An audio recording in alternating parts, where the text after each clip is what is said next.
하나님이 우리에게 주셨습니다. 할렐루야. 옆에 계신 성도님들에게 축복의 인사를 하겠습니다.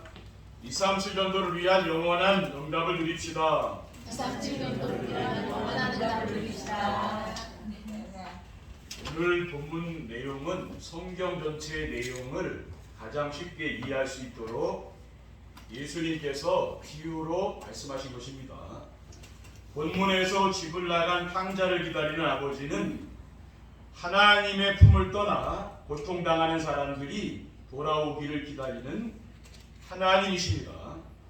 어떤 사람에게 두 아들이 있었는데 둘째 아들이 아버지에게 재산 중에서 자신의 분깃을 달라고 하여 재물을 가지고 먼 나라로 가서 거기서 허랑방탕하여 모든 재산을 다 낭비한 후에 그 나라에 큰 흉년이 들어서 굶어 죽게 되었습니다. 할 수 없이 그 나라 백성 중 한 사람에게 찾아가 사정을 이야기했더니 들에 있는 돼지를 치라 하여 그가 돼지와 함께 지내며 돼지가 먹는 쥐염 열매로 배를 채우려 하였으나 주는 자가 없었습니다. 그때 비로소 자기 아버지 집에 있는 품꾼들이 그리워졌습니다. 그래서 내가 이곳에서 굶어 죽는 것보다 아버지 집에 돌아가 잘못을 인정하고 아들이 아닌 품꾼의 하나로 받아달라고 해야지 하며 집으로 돌아왔습니다. 그런데 집 나간 탕자를 애타가 기다리고 있던 아버지가 거지가 되어 돌아오는 아들을 보고 달려와 목을 안고 입을 맞추니 아들이 아버지 내가 하늘과 아버지께 죄를 지었사오니 지금부터는 아버지 아들이라 일컬음을 감당하지 못하겠나이다 하나 아버지는 종들에게 이르되 제일 좋은 옷을 내어다가 입히고 손에 가락지를 띄우고 발에 신을 신기며 살찐 송아지를 끌어다가 잡아 우리가 먹고 즐기자. 내 아들이 다시 살아났으며 내가 잃었다가 다시 얻었노라. 우리가 즐거워하리라 하였습니다. 오늘도 이 탕자의 비유 말씀을 통해서 하나님의 큰 은혜와 축복이 임하시기를 주님의 이름으로 축원드립니다. 아버지께로 돌아온 탕자는 누구입니까? 탕자는 아버지의 재산 중에서 자신의 분깃을 가지고 먼 나라로 갔습니다. 이것은 무엇을 말하냐면은 하나님을 떠난 거죠. 여기서 아버지는 하나님을 말하고 이 탕자는 바로 하나님을 떠난 사람을 이야기하는 겁니다. 인생의 문제는 창조주 하나님을 떠나서 시작됐습니다. 창세기 3장 8절 10절에 그들이 그날 바람이 불 때 동산에 거니시는 여호와 하나님의 소리를 듣고 아담과 그의 아내가 여호와 하나님의 낯을 피하여 동산 나무 사이에 숨은지라 여호와 하나님이 아담을 부르시며 그에게 이르시되 내가 어디 있느냐 이르되 내가 동산에서 하나님의 소리를 듣고 내가 벗었으므로 두려워하여 숨었나이다. 하나님을 떠난 인간은 뭡니까? 두려움이 그 속에 이제 오게 된 거죠. 그리고 하나님을 떠난 사람은 자기 마음대로 살아가고 있습니다. 에베소서 2장 3절에 전에는 우리도 다 그 가운데서 우리 육체의 욕심을 따라 지내며 육체와 마음이 원하는 것을 하여 다른 이들과 같이 본질상 진노의 자녀라고 했어요. 그리고 자기 자신만 아는 자기 중심의 삶을 살게 되는 겁니다. 그리고 아버지 품을 떠나면은 어떻게 됩니까? 고아와 같은 삶을 살게 되는 거죠. 요한복음 14장 18절에 내가 너희를 고아와 같이 버려두지 아니하고 너에게 오리라고 했습니다. 그러니까 고아는 뭡니까? 고아는 부모가 없잖아요. 그러니까 고아는 얼마나 고생하겠습니까? 자기가 다 모든 걸 해야 되는 거 아니에요. 세상에서 하나님이 없는 사람은 온갖 고생하면서 사는 것입니다. 그와 같이 하나님 떠난 사람은 뭡니까? 재앙과 저주가 끊이지 않고 오는 거죠. 둘째, 탕자는 모든 재산을 탕진하고 거지가 되어 살았습니다. 하나님 모르는 사람은 영적으로 거지 상태에 있는 거죠. 요한복음 8장 44절에 너희는 너희 아비 마귀에게서 났으니 너희 아비의 욕심대로 너희도 행하고자 하느니라. 그는 처음부터 살인한 자요 진리가 그것이 없으므로 진리에 서지 못하고 거짓을 말할 때마다 제 것으로 말하나니 이는 그가 거짓말쟁이요 거짓의 아비가 되었음이라고 있습니다. 그리고 하나님을 모르는 사람은 죄와 허물로 죽은 자입니다. 에베소 2장 1절에 그는 허물과 죄로 죽었던 너희를 살리셨다라고 있어요. 그리고 하나님 모르는 사람은 사탄의 종들을 살게 되는 거죠. 에베소 2장 2절에 그때 너희는 그 가운데서 행하여 이 세상 풍조를 따르고 공중 권세를 잡은 자를 따랐으니 곧 지금 불순종하는 가운데 역사하는 놈이다. 그러니까 세상 풍습을 따라 살면서 우상을 섬기지 않습니까? 여기 본문에 나오는 둘째 아들은 무엇을 깨달았냐면은 자기 아버지를 떠나서 아버지 품을 떠나면은 죽는다는 것을 알게 됩니다. 오늘 본문 16절 1절에 그가 귀지 먹는 쥐업 열매로 배를 채우고자 하되 주는 적 없느니라. 이에 스스로 돌이켜 이르되 내 아버지에게는 양식이 풍족한 품꾼이 얼마나 많은가. 나는 여기서 죽여 죽는구나. 그러니까 우리가 하나님 떠나면 죽는다는 걸 우리가 알아야 됩니다. 셋째, 탕자는 자신의 삶을 청산하고 아버지께로 돌아갔습니다. 아버지의 이 재산을 물려받아서 이제 먼 외국에 가서 다 탕진하고 이제 깨달은 거죠, 그렇죠? 이제는 아버지의 아들이 아니라 품꾼의 하나로 보아달라고 했습니다. 누가복음 15장 19절에 지금부터는 아버지의 아들이라 일컬음을 감당하지 못하겠나이다. 나를 품꾼의 하나로 보소서 하리라라고 했습니다. 그리고 하늘과 아버지께 죄를 지었다고 하며 회개한 거예요. 자기 지난날 삶을 회개한 거고요. 누가복음 15장 18절에 내가 일어나 아버지께 가서 이르기를 아버지 내가 하늘과 아버지께 죄를 지어 싸우니라고 했습니다. 그러면 참된 회개가 뭡니까? 참된 회개는 가던 길을 멈추고 다시 돌아서서 가기 위해 그런 거구나. 그렇죠? 그리고 아버지가 불쌍하게 달려가 부응하고 송아지를 잡아 큰 잔치를 베풀었습니다. 누가복음 15장 20절 24절에 보면 이에 일어나서 아버지께로 돌아가리라. 아직도 거리가 먼데 아버지가 그를 보고 치근히 여겨 달려가 목을 안고 입을 맞추니 아들이 이르되 아버지 내가 하늘과 아버지께 죄를 지었사오니 지금부터는 아버지 아들이라 일컬음을 감당하지 못하겠나이다. 아버지는 종들에게 이르되 제일 좋은 옷을 내어다가 입히고 손에 가락지를 띄우고 발에 신을 신기라. 그리고 살찐 송아지를 끌어다가 잡으라. 우리가 먹고 즐기자. 이 내 아들은 죽었다가 다시 살아났으며 내가 이뤘다가 다시 얻었노라 하니 그들이 즐거워하다고 하고 있어요. 그러니까 그 아버지가 이 아들을 불쌍히 준 거죠. 그래서 좋은 반지도 끼워주고 또 와서 포옹해 안아주고 그리고 송아지를 잡아서 큰 잔치를 베풀었다고 했어요. 동네 잔치를 했습니다. 이 정도로 뭡니까? 우리가 한 영혼이 하나님께 돌아오면 하나님이 굉장히 기뻐하신다고 말하죠. 그렇죠? 그러면은 하나님께 돌아오려면 어떻게 해야 됩니까? 우리가 하나님께 돌아오려면은요, 자신의 현재 상황과 미래를 볼 때 소망이 없어야 돼요. 왜 자신의 현재 상황과 미래를 볼 때 소망이 없어야 됩니까? 눈에 보이지 않는 사탄이 만들어 놓은 세상 풍속을 따라 살기 때문입니다. 디모데후서 3장 1절 5절에 너는 이것을 알라. 말세에 고통하는 때가 이르러 사람들이 자기를 사랑하며 돈을 사랑하며 자랑하며 교만하며 비방하며 부모를 거역하며 감사하지 아니하며 거룩하지 아니하며 무장하며 원통함을 풀지 아니하며 모함하며 절제하지 못하며 사나우며 선한 것을 좋아하지 아니하며 배신하며 조급하며 자만하며 쾌락을 사랑하기를 하나님 사랑하는 것보다 더하며. 지금 세상 사람들이 이렇게 사는 거 아닙니까? 하나님 사랑하는 것보다는 쾌락을 사랑하는 거 아닙니까? 이게 지금 믿는 성도들 문제도 바로 이거 아니겠습니까? 그렇죠?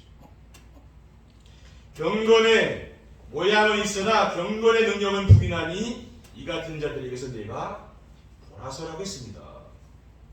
그리고 하나님을 떠난 사람들의 마음은 어떻습니까? 항상 두렵고 불안한 거죠. 하나님 그 마음이 없으니까. 마음속에 세상 염려의식 걱정이 가득하고 불평불만이 가득한 감사가 늘 넘쳐야 되는데 감사 이런 건 없고 불평불만 이런 거 원망 이런 것만 가득하죠.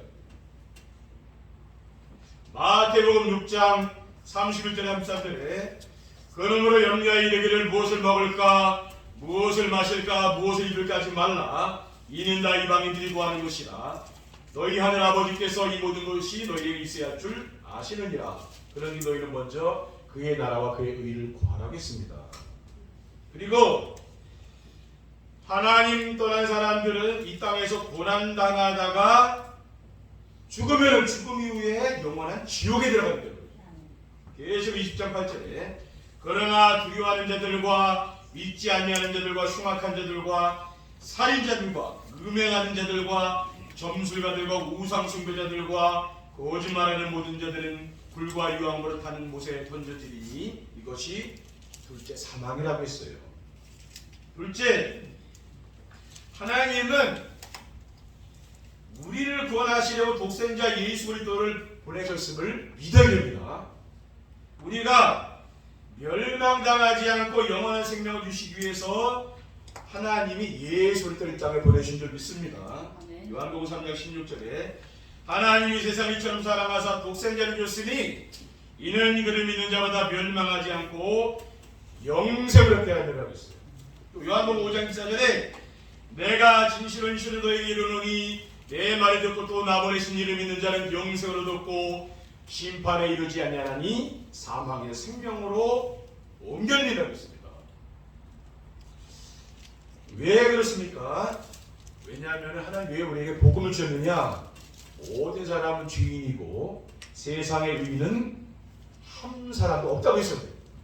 로마 3장 23절에 모든 사람이 죄를 범하였으면 하나님의 영광을 이루지 못했다고 했습니다. 10절에는 기록된 바 의인은 없나니 하나도 없다고 했어요. 그리고 하나님은 모든 사람이 구원을 받으며 진리를 알기를 원하신다고 했습니다.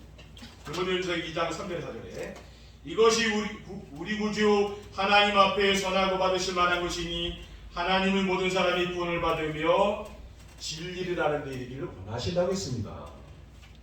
그리고 하나님은 아무도 멸망하지 않고 회개에 이르기를 원하십니다. 베드로후서 3장 9절에 주의 약속은 어떤 이들이 더디다고 생각하는 것 같이 더딘 것이 아니라 오직 주께서는 너희를 대하여 오래 참으사 아무도 멸망하지 아니하고 다 회개하게 이르기를 원하신다고 했어요. 또 사도행전 2장 38절에 베드로가 이르되 너희가 회개하여 각각 예수 그리스도의 이름으로 세례를 받고 죄 사함을 받으라. 그리하면 성령의 선물을 받으리니. 그러니까 우리가 예수 그리스도의 이름으로 세례를 받기 전에 회개하라고 했잖아요. 회개. 지난 날에 우리의 잘못을 회개해야 진짜 그 사람이 예수 믿는 거예요. 저도 처음 믿을 때 엄청 지난 날 회개했습니다. 저도 기도원에 가서 그 뭡니까 하나 은혜를 주셨는데 내 지난날 삶을 다 회개하고 집회 때 그리고 그때 성령이 임하더라고요. 그럼 제가 새 사람이 된 겁니다. 그래서 목사가 된 거예요. 그렇지만 내가 목사 안 됐죠. 왜냐? 눈물 콧물로 회개하고 제가 주님께 돌아왔다는. 그러니까 그 부흥사 목사님 그러더라고요. 그날 밤에 여기 주회 등이 큰 사람 하나 돌아왔다고 그런 얘기를 하는 거예요. 근데 그게 저요. 셋째, 자신의 죄를 고백하고 예배 생활에 성공하며 하나님께 영광을 돌려야 됩니다. 야고보 사도는 너희 죄를 고백하며 병이 낫기 위해서 기도하고 있습니다. 야고보서 5장 16절에 그러므로 너희 죄를 서로 고백하며 병이 낫기 위해 서로 기도하라. 의인의 강구는 역사 안에 크게 있습니다. 그리고 하나님의 영광과 찬송을 받으시기 위해 우리를 창조하셨습니다. 시편 111편 10절에 여호와를 경외함이 지혜의 근본이다. 그의 계명을 지키는 자는 다 훌륭한 지각을 가진 자이니 여호와를 찬양함이 영원히 계속되리로다라고 있습니다. 그리고 히브리서 13장 15절에 그러므로 우리는 예수로 말미암아 항상 찬송의 제사를 하나님께 드리자 이는 그 이름을 증언하는 입술의 열매니라라고 했습니다. 그리고 하나님은 예배 시간에 선포되는 말씀으로 우리를 인도하심을 믿으시기 바랍니다. 히브리서 4장 12절에 하나님 말씀은 살아있고 알려도 있어 좌우에 나선 어떤 검보다 뒤에 하여魂과 영감이 관절과 구슬을 찔러 쪼개기까지 하며 또 마음의 생각과 뜻을 판단한다고 했습니다. 하나님 말씀은 우리를 취하는 거죠. 그리고 모든 일에 하나님께 영광 돌리는 것이 모든 성도의 본분임을 믿으시기 바랍니다. 고린도전서 10장 31절에 그런즉 너희가 먹든지 마시든지 무엇을 하든지 다 하나님 영광을 위해 하라고 했기 때문입니다. 그러니까 우리는 뭡니까? 모든 것이 하나님께 영광 돌아가도록 해드리는 거죠. 결론입니다. 하나님께 돌아오게 되면 어떻게 됩니까? 우리가 이 탕자와 같이 하나님께 돌아오게 되면은요, 하나님 자녀의 신분을 회복하게 됩니다. 예수 그리스도를 마음에 영접하면은 탕자처럼 세상에서 멸망의 길을 갔잖아요. 멸망의 길을 가던 우리가 하나님 아버지께 돌아와 생명의 길을 이제 걸어가게 되는 거죠. 그래서 하나님 자녀가 되는 축복을 누리게 되는 줄 믿습니다. 또 예수 그리스도가 주인 되어 모든 것을 맡기고 살게 됩니다. 예수 그리스도를 내 인생의 주인으로 모시고 보혜사 성령님이 보호하심과 인도하심을 받으며 가정과 산업 현장을 하나님께 맡기고 평안을 누리며 살게 되는 거죠. 그러니까 주인께서 다 하시는 거 아닙니까? 그렇죠. 우리 하나님 자녀고 그리스도가 주인이면은 여러분 모든 것을 다 맡기면 되는 거죠. 여러분 자녀들 가정 교회 이런 걸 다 맡기면 됩니다. 그렇죠. 사람 일장 다 맡기시라니까. 그럼 어떻게 됩니까? 하나님이 하시는 거죠. 맡기면 하나님이 하신다고 말합니다. 요한복음 14장 26절에 보혜사 곧 아버지께서 내 이름으로 보내실 성령 그가 너에게 모든 걸 가르치고 내가 너에게 말한 모든 것을 생각나게 합니다. 성령께서 여러분을 인도해 가시잖아요. 그러니까 평안하게 사시면 됩니다. 마지막으로 삶 속에서 전도가 되고 제재가 세워지는 것입니다. 강단의 말씀을 하나님 말씀으로 순종하며 따라가기 위해 날마다 강단 말씀을 듣고 묵상하는 정시의 축복을 누리게 되면은 황자와 같이 창조주 하나님을 떠나 사탄에게 종노릇하며 방황하는 영혼들을 만나서 그리스도의 인생에 답을 주게 됩니다. 그렇게 전도가 되는 거예요. 그리고 교회에서는 이 말씀의 은혜를 받고 변화되어서 행복한 성도들이 계시잖아요. 이런 사람들이 증인이죠. 그렇게 되면은 그런 분들을 부러워하며 따라오는 제자가 일어난다니까. 여러분 자녀든지 우리 성도들이 따라오게 된다니까요. 그래서 우리가 이렇게 행복한 전도가 되는 줄 믿습니다. 우리 성도님들이 예배를 나오셔서 여러분이 정말 슬픔이 변해서 행복이 되게 됩니다. 그렇죠? 우리 언약궤 나와서 내가 인생이 행복해졌다. 그럼 여러분 증인 되는 거예요. 그러면 증인이 되면 그 사람이 전도자가 되는 겁니다. 그렇죠? 그래서 우리 성도님들이 정말 이런 탕자와 같이 아버지를 만나서 자기 인생의 행복을 찾았잖아요. 우리도 이 성도님들께서 하나님 만나서 진짜 행복한 인생을 사시고 이러한 축복을 나눠주는 그냥 성도들 되시기를 주님의 이름으로 축원드립니다. 기도하겠습니다. 사랑의 하나님 감사합니다. 오늘 주신 언약의 말씀을 우리의 마음과 생각 속에 담을 수 있도록 인도하시고 정말 강자처럼 우리가 방황하며 세상에서 멸망의 길을 갈 수밖에 없었는데 우리가 그리스도를 만나서 새로운 인생을 살게 하시니 감사를 드립니다. 하나님 자녀의 이 축복을 누릴 수 있도록 성령께서 인도해 주시옵소서. 우리 구주 예수 그리스도의 이름으로 기도합니다. 아멘.